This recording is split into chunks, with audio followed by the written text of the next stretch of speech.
I've done some blog posts lately about the discourse device of backgrounding or circumstantial participles or circumstantial frames of reference.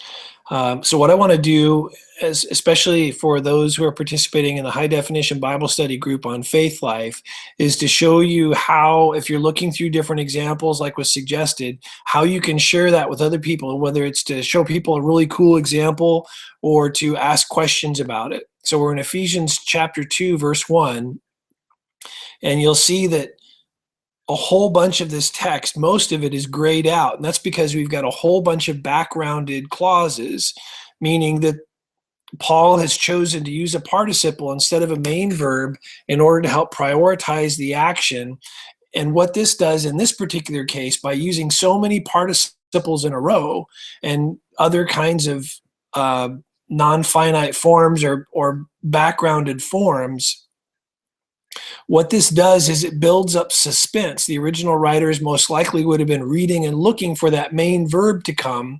And what in English is actually probably 3 or 4 different sentences, in Greek is just one long one.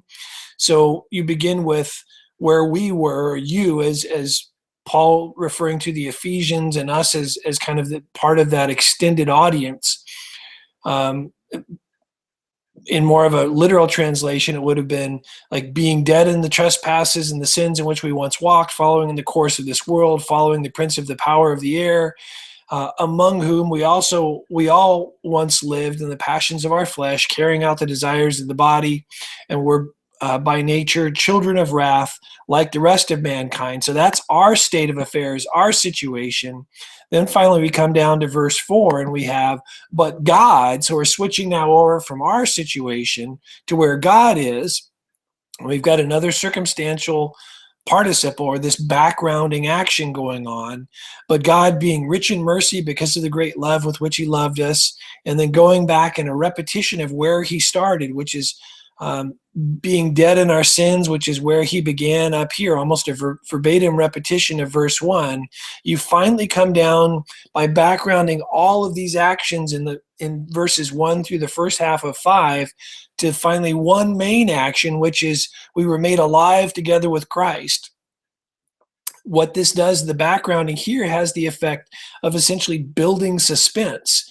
All of these actions that were circumstantial participles or that are backgrounded could have been main verbs, and it would have made them all seem like they were equally important. But by Paul choosing to use a participle instead of these main verb forms, like just the one that he uses down here, it backgrounds this action with respect to the one main action at the end of verse 5. So let's say I say, oh man, this is great. This is a really cool example. I want to share this with the people at the High Definition Bible Study group.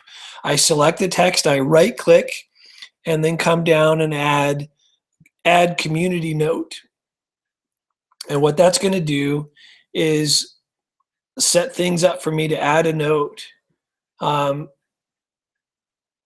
Ephesians 2. So I just click High Definition Bible Study here,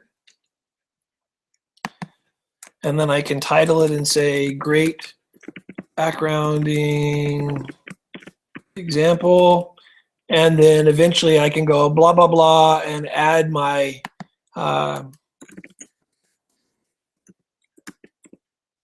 see how poorly I type.